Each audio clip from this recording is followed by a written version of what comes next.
Hello दोस्तों, स्वागत है आपका हमारे चैनल द पीएच क्लासेस में। मैं हूं आपका दोस्त और गाइड अविनाश।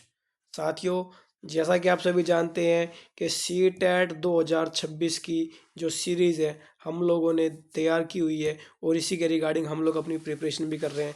पिछली सीरीज़ में हमने इसी एग्ज़ाम के शुरू के 30 क्वेश्चन एसएसटी के देखे थे। आज हम जो आपके 61 से लेकर 90 तक के जो अगले 30 एमसीक्यू क्वेश्चन होंगे इनको देखेंगे। ये 30 के 30 क्वेश्चन जो होंगे ये आपके एसएसटी के रिगार्डिंग होंगे और ये सारा वही क्वेश्चन है जो प्रीवियस ईयर पेपर में आया हुआ है। साथियों, इनके अलावा इसके साथ साथ ये क्वेश्चन आपको सी टैट में ही नहीं, एच टैट में, यूपी टैट में या जो स्टेट के टैट होते हैं उन सभी में ये आपके काम आएंगे। तो साथियों, वीडियो को अच्छे से देखिए, चैनल को लाइक और सब्सक्राइब कीजिए ताकि इन एग्ज़ाम से रिलेटेड और चैनल से रिलेटेड जो भी कोई अपडेट हो वो समय समय से आपको मिलती रहे और आप अपनी तैयारी को अच्छे से कीजिए। चलिए साथियों, शुरू करते हैं आज की सीरीज को। और आज के सीरीज के पहले प्रश्न को, हमारा पहला क्वेश्चन स्टेटमेंट वाला है दोस्तों। चलिए देखते हैं आज के पहले प्रश्न को। दो कथन दिए गए हैं। कथन ए और बी पर विचार कीजिए तथा निम्नलिखित में से सही विकल्प का चयन कीजिए।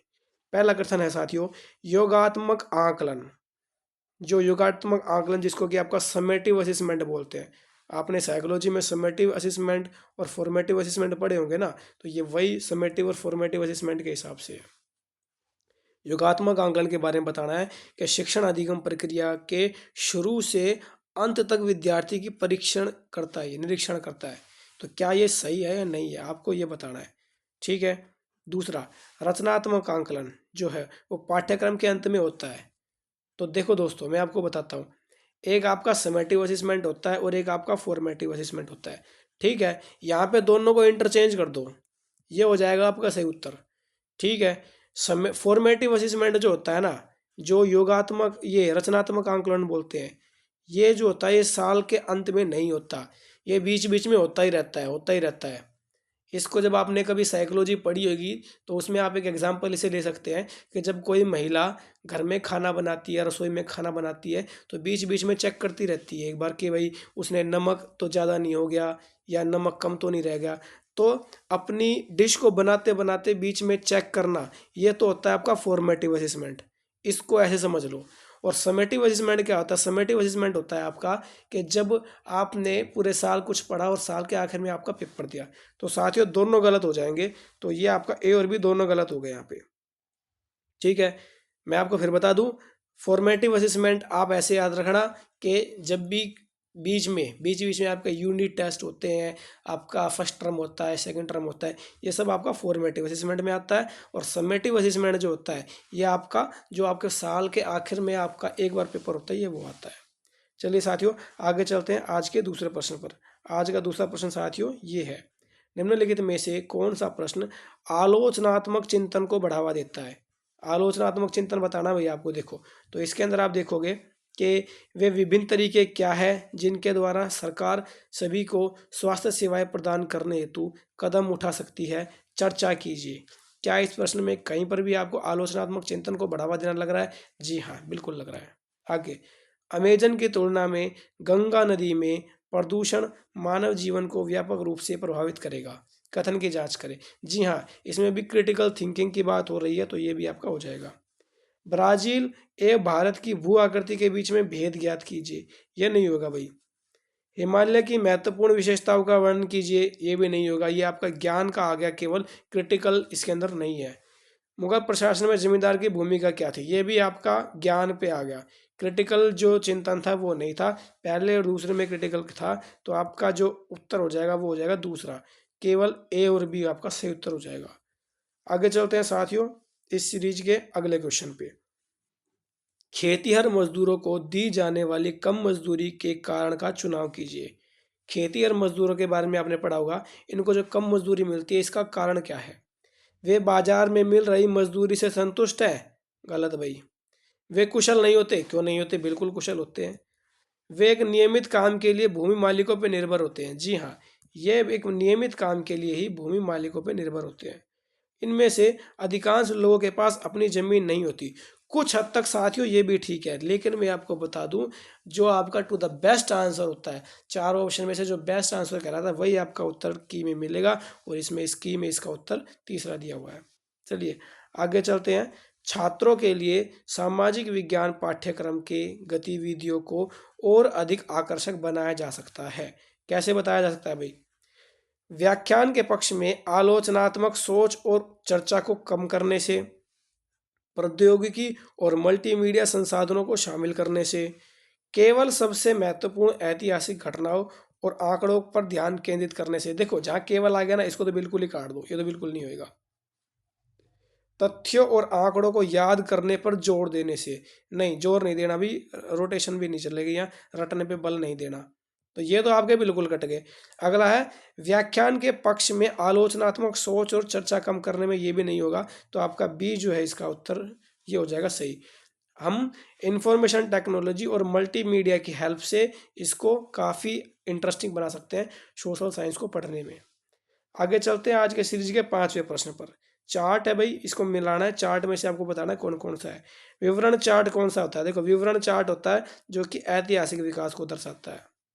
संबंध चार्ट कौन सा होता है? संबंध चार्ट होता है जो कार्य कारण संबंधों को दर्शाता है। फ्लो चार्ट, फ्लो चार्ट आप लोगों ने जरूर सुना होगा, पक्का ही पक्का। फ्लो चार्ट होता है एक प्रक्रिया के चरण के रूप में। और जो आपका बच गया सारणीकरण चार्ट, यह आ गया तालिका के रूप में डेटा। तो साथियों इस हिसाब से जो हमारा दूसरा जो ऑप्शन है ये सही हो जाएगा। पहले का तीसरा, दूसरे का चौथा, तीसरे का पहला और चौथे का दूसरा, ये आपका सही हो जाएगा। चलिए साथियों आगे चलते हैं अगले प्रश्न पर। प्रश्न नंबर 6 पर पॉलिटिकल साइंस का क्वेश्चन है आपका। न्यायपालिका की स्वतंत्रता दर्शाती है। न्यायपालिका के बारे में बताना है अभी। अगर आवश्यकता हो तो न्यायपालिका विधायिका के काम में दबाव कर सकती है। बिल्कुल गलत।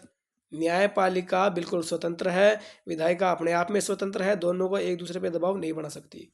अगला, विधायिका और कार्यपालिका न्यायपालिका के काम में हस्तक्षेप नहीं कर सकती। हाँ ये बिल्कुल ठीक है भाई, विधायिका और कार्यपालिका जो है वो न्यायपालिका के काम में हस्तक्षेप नहीं कर सकती, क्योंकि हमारे भारत की न्यायपालिका जो है ये बिल्कुल स्वतंत्र है। क्या है? स्वतंत्र है। तो विधायिका और कार्यपालिका इसमें हस्तक्षेप नहीं कर सकती। आगे, न्यायपालिका विधायिका को उपयुक्त कानून का ढांचा तैयार करने का निर्देश दे सकती है। दे सकती है, कुछ हद तक दे सकती है, लेकिन विधायिका बिल्कुल भी इस चीज़ के लिए वो नहीं है कि मान ही लेगी। ठीक है, न्यायपालिका तो विधायिका को उपयुक्त कानून का ढांचा तैयार करने का निर्देश दे सकती है, लेकिन विधायिका भी तो अपने आप में स्वतंत्र है। ये कैसे मान लेगी न्यायपालिका को? जरूरी नहीं है कि ये मान ले, तो ये भी आपका गलत हो जाएगा। न्यायपालिका कार्यपालिका को सही रूप से कानूनों को कार्यान्वित करने का निर्देश दे सकती है। फिर वही बात, दे तो सकती है लेकिन कार्यपालिका करे तब ना। तो इस प्रश्न का उत्तर आपका दूसरा हो जाएगा कि न्यायपालिका अपने आप में स्वतंत्र होती है और विधायिका और कार्यपालिका न्यायपालिका के काम में हस्तक्षेप नहीं कर सकते।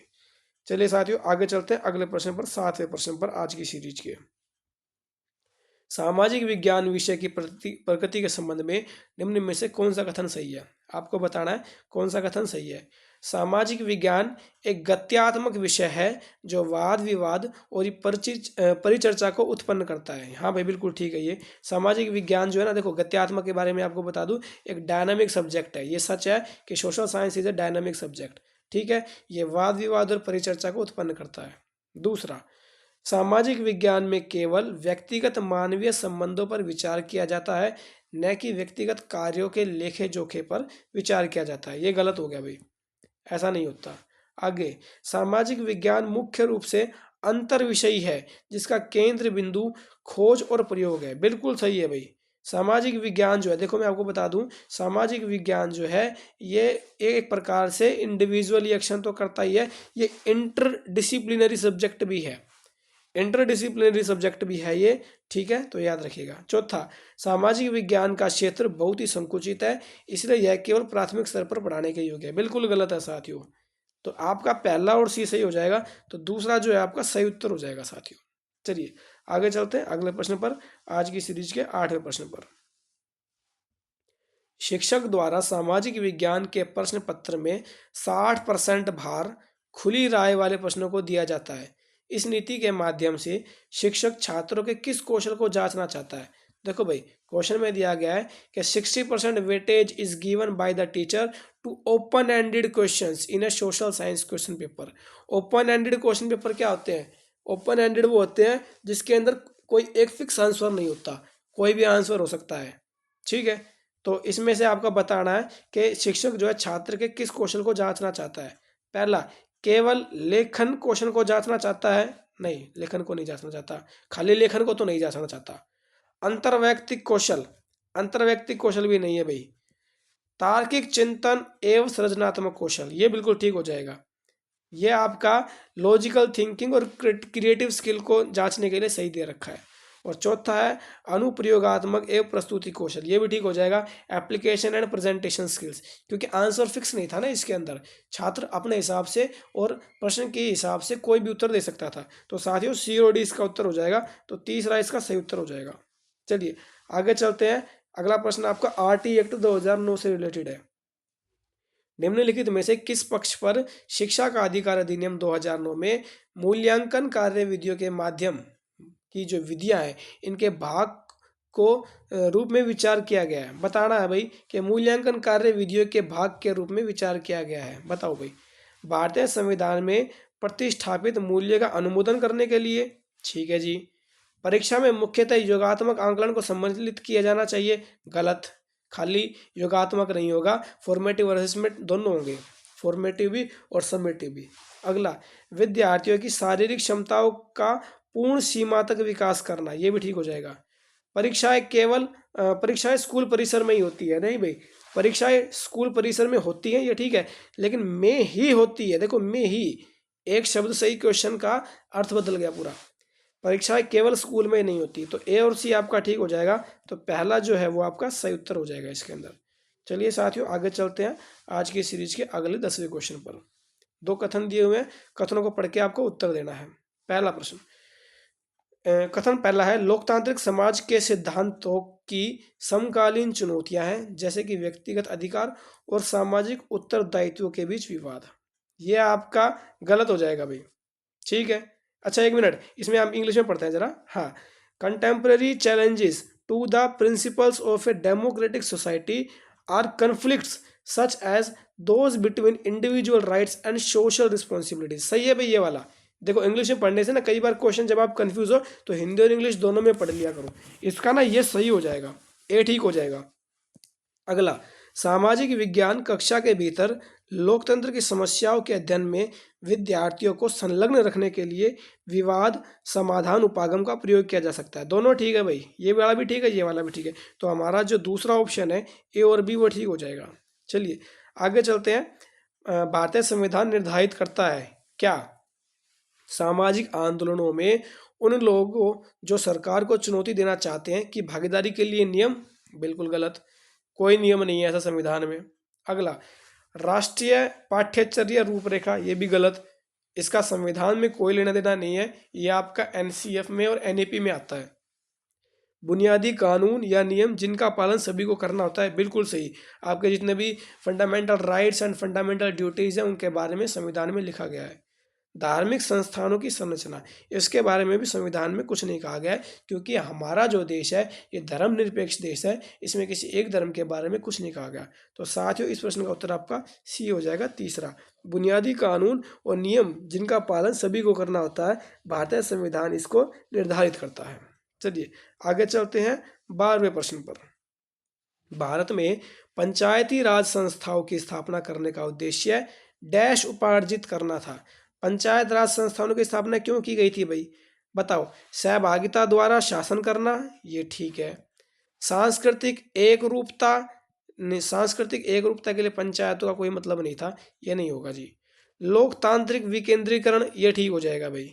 धार्मिक विविधता नहीं, मैंने आपको बताया भारत एक धर्मनिरपेक्ष देश है और पंचायती राज संस्थानों में धर्म का कोई मतलब नहीं होता, कोई किसी भी धर्म का व्यक्ति इसमें उठ सकता है। तो आपका ए और सी सही हो जाएगा। तो आपका जो पहला ऑप्शन है ये आपका सही हो जाएगा। चलिए साथियों आगे चलते हैं अगले प्रश्न पर। निम्नलिखित में से कौन सा विषय मिडिल स्कूल विद्यार्थियों के लिए अति उपयुक्त है?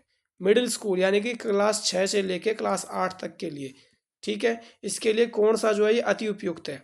इतिहास में महात्मा गांधी का योगदान, ठीक है जी। भारत का आर्थिक विकास। अगला, वर्तमान परिदृश्य में महिलाओं की स्थिति, ये भी ठीक हो जाएगा भाई। जनसंख्या वृद्धि के कारण, देखो जनसंख्या वृद्धि का कारण और भारत का आर्थिक विकास, ये जो दो चीजें हैं ना, ये मिडिल क्लास में नहीं, आपका नौवीं से स्टार्ट होती है, तो ये दोनों तो बिल्कुल कैंसिल हो गए। अब आपका बच गया ए और सी, तो ये हो जाएगा आपका दूसरा वाला, ए और सी जो होगा इसका सही उत्तर हो जाएगा। चलिए साथियों आगे चलते हैं अगले प्रश्न पर। आज की सीरीज का 14वां क्वेश्चन। एक सामाजिक विज्ञान शिक्षक विद्यार्थियों में किस प्रकार सामाजिक मूल्यों को विकसित कर सकता है। अगर एक सामाजिक विज्ञान एसएसटी के टीचर में आप बनने की बात कर रहे हो, तो वह विद्यार्थी में किस प्रकार सामाजिक मूल्यों में विकसित कर सकता है। तो आपको बताना है साथियों, पहला, अनुशासन के भाव का विकास करके, बिल्कुल सही है। एक टीचर जो है वो खुद अनुशासन में भाव को विकास करेगा तो वो बच्चों के अंदर सामाजिक मूल्यों को भी विकसित कर सकता है। दूसरा, स्कूल या कक्षा में उपयुक्त रूप से व्यवहार करके, ये भी ठीक है। विद्यार्थियों को व्यावसायिक फिल्म देखने के लिए कहना, ये गलत हो गया भाई। एक टीचर विद्यार्थियों को व्यावसायिक फिल्म देखने के लिए नहीं कहेगा, तो ये गलत हो जाएगा सीधा सीधा। देखो पता चल रहा है ऑप्शन पढ़ने के साथ ही।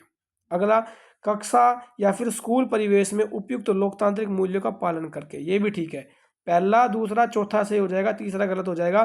तो चौथा जो ऑप्शन है वो आपका सही हो जाएगा, पहला दूसरा और चौथा।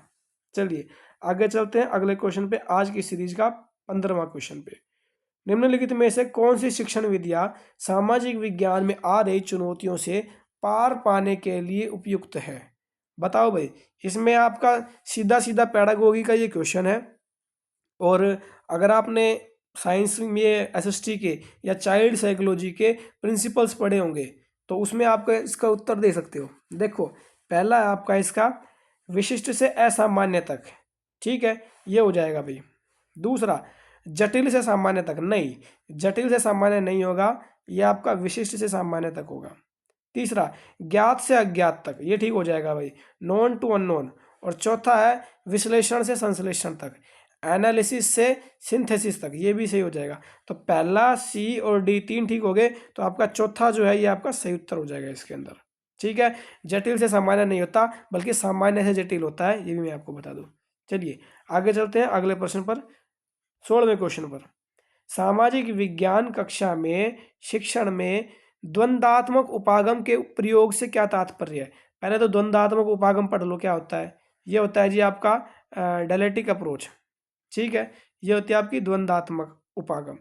तो इसके प्रयोग से क्या तात्पर्य है, विद्यार्थियों की भूगोल की समझ को समृद्ध बनाने हेतु मानचित्रों एवं एटलस का प्रयोग करना, ज्ञान के विकास की मुख्य विधि के रूप में विद्यार्थी और शिक्षक के बीच वार्ता का प्रयोग करना, विद्यार्थियों में रुचि उत्पन्न करने हेतु कक्षा में ड्रामे का प्रयोग करना, और अमूर्त अवधारणाओं को स्पष्ट करने हेतु उदाहरणों एवं सादृश्यों का उपयोग करना।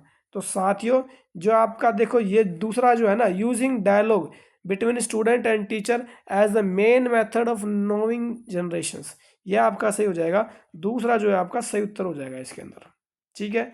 अगर आपको डायलेक्टिक अप्रोच के बारे में पूछा गया तो दूसरा आपका सही उत्तर हो जाएगा। चलिए आगे चलते हैं 17वें क्वेश्चन पर। कक्षा में शिक्षक द्वारा पूछे गए निम्न में से कौन सा प्रश्न अन्वेषणात्मक और आलोचनात्मक प्रश्न की श्रेणी में आते हैं। देखो कहीं अगर कोई टर्म हिंदी मीडियम में समझ में ना आए ना तो उसको इंग्लिश में पढ़ लिया करो। कई बार ऐसा होता है कि हिंदी में क्वेश्चन नहीं समझ में आता, टर्म देख के इंग्लिश में समझ में आ जाता है। एक्सप्लोरेटरी और क्रिटिकल क्वेश्चंस है भाई, ठीक है। एक्सप्लोरेटरी और क्रिटिकल क्वेश्चंस के लिए कौन कौन से प्रश्न की श्रेणी में आते हैं बताओ। हिमालय के सबसे दक्षिणी भाग को क्या कहा जाता है, ये कोई इसमें आलोचनात्मक बात नहीं हो रही, ये हो जाएगा गलत। क्या सूर्य एक तारा है, क्यों, हाँ बिल्कुल, देखो रीजन पूछ लिया तो ये हो जाएगा सही। उत्तरी मैदान में अधिक जनसंख्या निवास क्यों करती है, ये भी ठीक हो जाएगा, इसमें भी कारण पूछ लिया। पाक जल संधि किन दो देशों के बीच स्थित है, ये आपका ज्ञान को दर्शा रही है। तो साथियों आपका बी और सी सही उत्तर हो जाएगा। अगर आपको अन्वेषणात्मक यानी कि खोज और क्रिटिकल अगर आलोचनात्मक प्रश्न की श्रेणी में देखना है तो बी और सी इस प्रश्न का सही उत्तर हो जाएगा। चलिए आगे चलते हैं अगले क्वेश्चन पर। छोटी कार्यशालाएं और कारखाने अनियमित श्रमिकों को रोजगार देने में तरजीह देते हैं क्योंकि जो भी कोई छोटी कार्यशाला होती है और कारखाने होते हैं वो जो अनियमित श्रमिक होते हैं अनियमित श्रमिक कौन से होते हैं? देखो इसमें मैं आपको बता दूं, जो आपके कैजुअल वर्कर्स होते हैं, ठीक है, आज यहाँ कल वहाँ, अनियमित श्रमिकों को रोजगार देने में तरजीह देते हैं। क्यों? पहला, राज्य ने पहले ही श्रमिकों के लाभ का ख्याल रखा हुआ है। क्या ये सही होएगा? नहीं भाई, जरूरी नहीं है। उन्हें बिना किसी पूर्व नोटिस के नौकरी से निकाला जा सकता है, बिल्कुल सही। मैंने अभी आपको बताया अनियमित श्रमिक आज यहाँ कल वहाँ, उन्हें बिना किसी नोटिस के नौकरी से निकाला जा सकता है, इसलिए उनको ये प्रायोरिटी देते हैं रखने में। उनमें से अधिकांश शिक्षित नहीं होते, ये जरूरी नहीं है। उन्हें न्यूनतम संभावित वेतन दिया जा सकता है, ये ठीक हो जाएगा। तो बी और डी आपका सही हो जाएगा साथियों। अगर अनियमित श्रमिकों की बात कर रहे हो तो आपका तीसरा जो है वो सही उत्तर हो जाएगा इस प्रश्न का। चलिए आगे चलते हैं अगले प्रश्न पर। इतिहास का बहुत बढ़िया क्वेश्चन आएगा। नेल्सन मंडेला ने कैद के 28 वर्ष हजारों अश्वेत लोगों के साथ बिताए। क्यों बिताए? नेल्सन मंडेला आपको पता होना चाहिए, साउथ अफ्रीका में, आपने इनका नाम जरूर सुना होगा। साउथ अफ्रीका में रंग भेद की नीति के विरोध के लिए नेल्सन मंडेला 28 सालों तक जेल में रहे थे। ठीक है, तो देखते हैं क्या है इसमें। राजा और राजशाही के खिलाफ आवाज उठाने के लिए, बिल्कुल गलत। रंग भेद का विरोध, बिल्कुल सही, आगे पढ़ने की जरूरत ही नहीं है। अगर जहाँ पे नेल्सन मंडेला का नाम आ गया तो वहाँ पर रंग भेद तो आएगा ही आएगा, क्योंकि रंग भेद का विरोध करने और अलगाव की नीतियों के खिलाफ संघर्ष करने के लिए नेल्सन मंडेला ने साउथ अफ्रीका में 28 साल जेल में बिताए थे। ठीक है, चलिए आगे चलते हैं। इसमें आगे पढ़ते हैं। अपराध के लिए सजा पाने के लिए, कौन सा अपराध? क्लियर नहीं है। सरकारी सत्ताधारी पदों की प्राप्ति के लिए, नहीं, गलत, केवल रंग भेद के लिए। तो जो बी है दूसरा इसका सही उत्तर हो जाएगा। चलिए साथियों आगे चलते हैं अगले प्रश्न पर। अगला प्रश्न जो है इस सीरीज का 20वां क्वेश्चन है। ग्राम सभा के बारे में निम्न में से कौन सा कथन गलत है? ग्राम सभा के बारे में बताना भाई। जो भी पंचायती इलाके से बिलोंग करता है वो इस प्रश्न का उत्तर कमेंट बॉक्स में जरूर देगा। ग्राम सभा के सचिव का कार्य ग्राम सभा की बैठक और उसमें हुई चर्चा व निर्णयों का रिकॉर्ड रखना होता है। ठीक है, तो ये बिल्कुल सही बात है भाई। ठीक है, जो सचिव होते हैं, मैंने आपको पिछली बताया भी था पंचायत वेब सीरीज वाला सचिव जी वाला, कि उस पिछली सीरीज में कि सचिव जी जो है वो एक सरकारी कर्मचारी होते हैं और उनका जो काम होता है वो ग्राम सभा की बैठक का आयोजन करना और उसमें चर्चा और निर्णय जो भी लिए गए थे उनका रिकॉर्ड रखना होता है और आगे बीडीओ तक पहुंचाना होता है। ग्राम पंचायत के कार्य को ग्राम सभा से स्वीकृति लेनी पड़ती है, बिल्कुल सही बात है भाई। ग्राम पंचायत के जो भी कार्य होंगे उनको पहले ग्राम सभा से स्वीकृति लेनी पड़ती है। ग्राम सभा का सचिव एक निर्वाचित व्यक्ति होता है, बिल्कुल गलत भाई, यही आपका सही उत्तर होगा इस प्रश्न का। ग्राम सभा का सचिव एक निर्वाचित व्यक्ति नहीं होता। मैंने आपको अपनी पिछली वीडियो में भी बताया था, आज फिर से बता रहा हूँ। सचिव जो होता है ये एक सरकारी पद होता है, यह निर्वाचित पद नहीं होता। आगे, ग्राम सभा के सचिव का कार्य ग्राम सभा और ग्राम पंचायत की बैठक बुलाने का है, बिल्कुल सही बात है।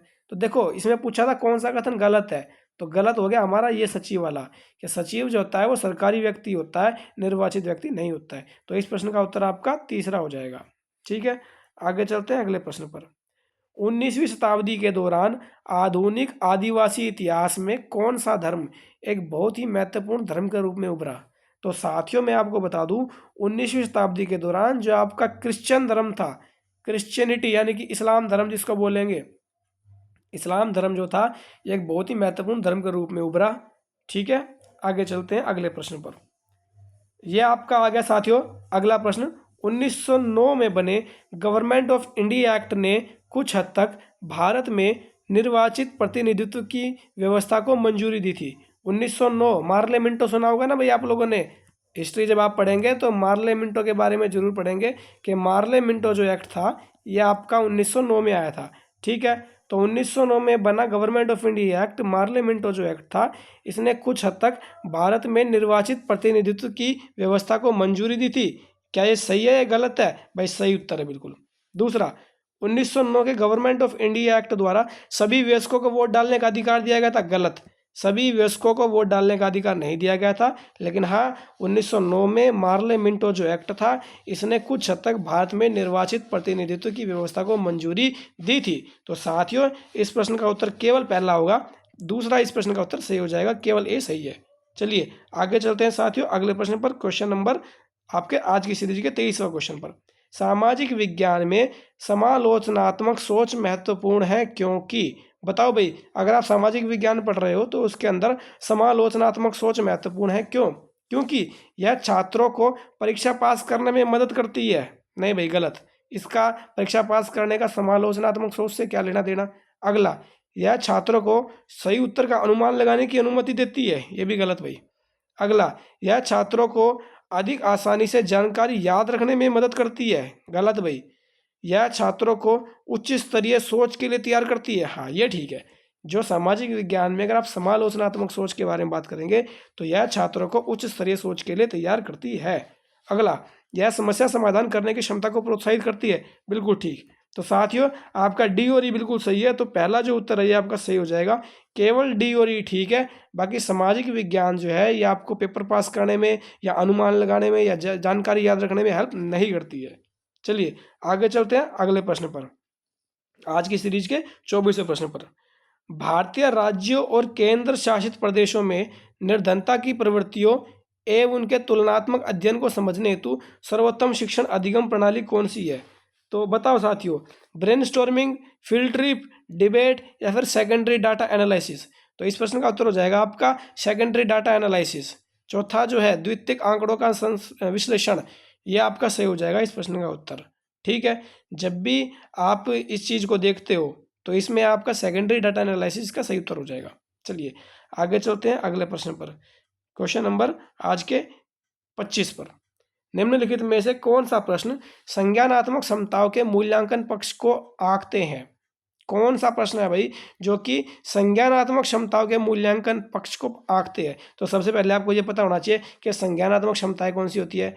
तो जो आपके ज्ञान, बोध, प्रयोग, मूल्यांकन, विश्लेषण, संश्लेषण है ना, इन प्रश्नों को अच्छे से देख लेना। इससे आपको पता लग जाएगा कौन से प्रश्न का उत्तर जो है वो आखिर में कौन सा शब्द होता है, जिससे पता लग जाता है कि वो ज्ञान का प्रश्न है, बोध का है, अनुप्रयोग का है, मूल्यांकन का है, विश्लेषण का है या फिर संश्लेषण का है। पोषण अभियान भारतीय बच्चों के पोषण स्तर को सुधारने हेतु एक महत्वपूर्ण कार्यक्रम है। साक्ष्यों सहित कथन की जांच कीजिए। बिल्कुल सही जी। संज्ञानात्मक क्षमताओं के लिए जांच कीजिए सही वर्ड है। अगला, 2 शताब्दियों के भारत में औपनिवेशिक शासन ने भारत को अनिवार्य सामाजिक परिवर्तन की स्थिति में छोड़ दिया है। क्या आप इस कथन से सहमत हैं? व्याख्या कीजिए। लो भाई, व्याख्या आ गया।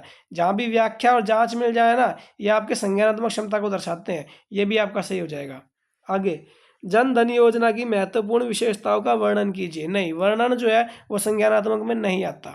अगला, 1991 के उत्तरार्ध में भारत में गरीबी और बेरोजगारी में गिरावट आई है। इस कथन का औचित्य सिद्ध कीजिए। सिद्ध कीजिए भी नहीं आएगा भाई। इसलिए मैं आपको कहता हूँ, जब ब्लूम ने अपने बनाए थे ज्ञान, बोध, प्रयोग, इनके क्वेश्चंस को अच्छे से पढ़ो और इनमें कौन कौन से शब्द दिए गए उन्हें भी अच्छे से पढ़ो। पहला दूसरा आपका सही हो जाएगा। तो केवल ए और बी इस प्रश्न का सही उत्तर हो जाएगा।